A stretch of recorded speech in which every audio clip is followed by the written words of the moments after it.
Bonsoir bien-aimés dans le Seigneur. Le frère vous a demandé tout à l'heure, est-ce que vous étiez heureux? Est-ce que vous avez la joie dans vos cœurs? Moi, j'ai la joie dans mon cœur. Vous savez pourquoi j'ai la joie? Nous venons de le chanter. Nous avons Jésus, alléluia. Nous avons Emmanuel, Dieu avec nous. Nous avons son pouvoir, nous avons sa puissance.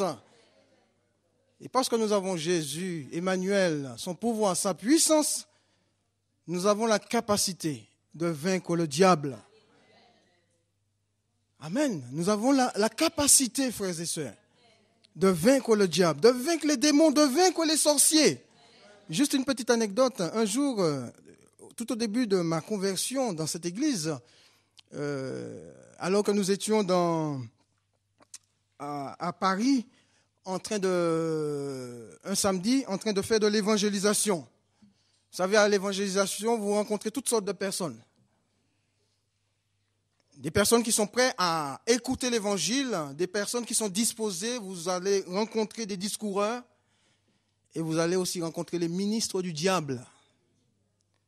Eh bien, en discutant avec quelqu'un, cette personne me dit, vous savez, comme pour essayer de m'impressionner,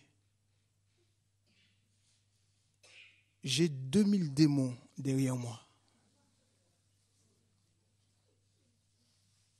Vous savez, je l'ai regardé, je lui ai dit, j'ai Jésus avec moi. J'ai Jésus avec moi. Donc tes 2000 démons, au nom de Jésus, ils vont fuir. Vous savez, frères et sœurs, nous devrions prendre conscience de l'autorité et de la puissance que nous avons dans le nom de Jésus. Si vraiment nous marchons dans l'intégrité, si vraiment nous marchons dans la vérité, si vraiment nous marchons en nouveauté de vie, eh bien je crois que le diable ne pourra pas résister devant un enfant de Dieu qui est rempli du Saint-Esprit. Amen.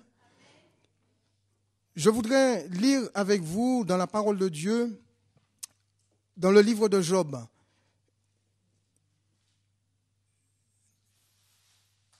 Job au chapitre 1er, versets 1 à 3. Et ensuite, nous allons lire le verset 6 à 8. La dernière fois, nous avons vu, c'était sur le thème de l'intégrité de Dieu, l'intégrité de Job. C'était la première partie. Nous allons voir ce soir la seconde partie. Qui c'est qui était là quand nous avons parlé de l'intégrité de Job? Donc, il y en a quand même pas mal qui n'étaient pas là. Donc, dans Job, chapitre 1er, versets 1 à 3. Il y avait dans le pays d'Uth un homme qui s'appelait Job, et cet homme était intègre et droit. Il craignait Dieu et se détournait du mal. Il lui naquit 7 fils et 3 filles. Il possédait 7000 brebis, 3000 chameaux, 500 paires de bœufs, 500 ânesses et un très grand nombre de serviteurs.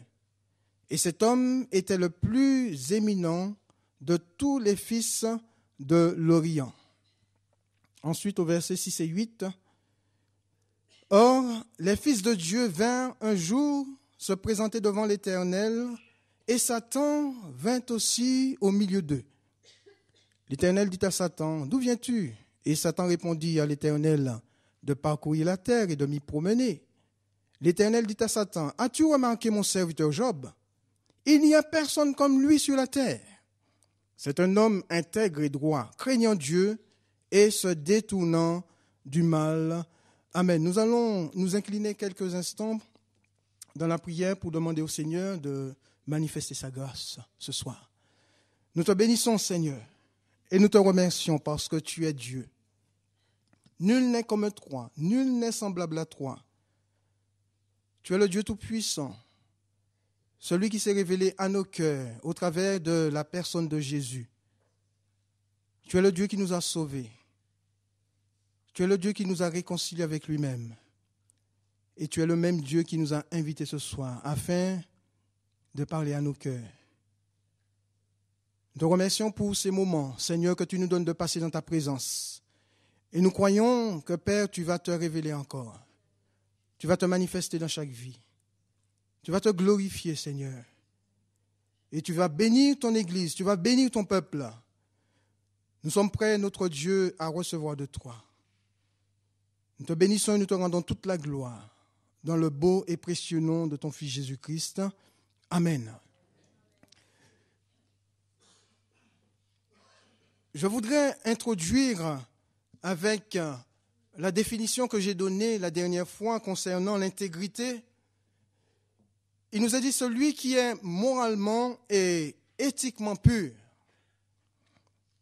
d'une honnêteté absolue, droit, juste, correct, convenable, qui est sans déviation, dont la direction est constante, qui ne s'écarte pas d'une norme, d'une règle morale. Je crois que, frères et sœurs, il m'a semblé bon de redonner cette définition afin que nous puissions saisir ce soir quel genre de personnage était Job et comment Job, notre frère dans la foi, vivait sur la terre.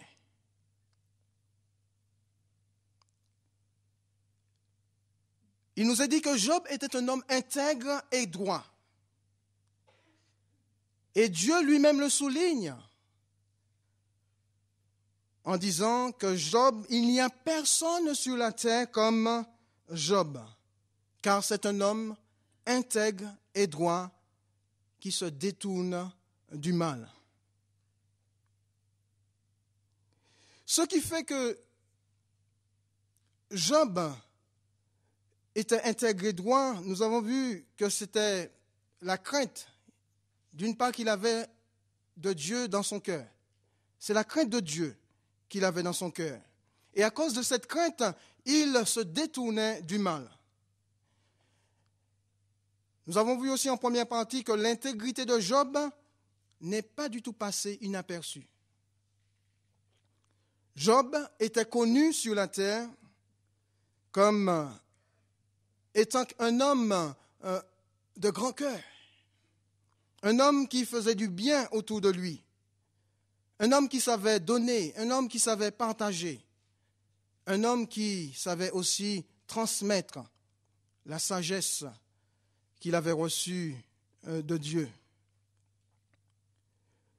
Nous avons dit aussi que Job était connu dans le ciel, parce qu'il nous a dit que Dieu lui-même va faire l'éloge de son serviteur devant des êtres angéliques, parce qu'il nous a dit lors d'une certaine réunion des fils de Dieu, avec Dieu lui-même, et Satan vint se présenter au milieu des fils de Dieu, il nous a dit que Dieu va demander à Satan, est-ce qu'il avait remarqué son serviteur Job sur la terre? Bien entendu, le diable avait très bien remarqué Job, sa fidélité, son amour, sa crainte de Dieu, le rejet du mal.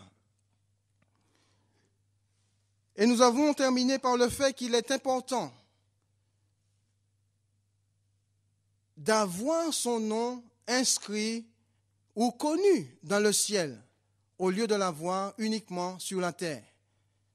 Comme il y a beaucoup de personnages dont les noms ont marqué l'histoire, mais qui, là-haut dans le ciel, ne sont pas du tout connus de Dieu. Et la Bible nous dit que nos noms sont inscrits dans le livre de vie. Et nous devrions nous réjouir chaque jour de ce que nos noms sont inscrits dans le livre de vie. Et Jésus pouvait le dire aux disciples lorsqu'il les a envoyés sur la terre, prêcher l'évangile avec le pouvoir, son pouvoir, sa puissance, son autorité, pour chasser les démons, pour guérir les malades. Et quand ils vont revenir, ils vont dire « Seigneur, Seigneur, Seigneur, même les démons nous sont soumis. » Que va leur dire Jésus?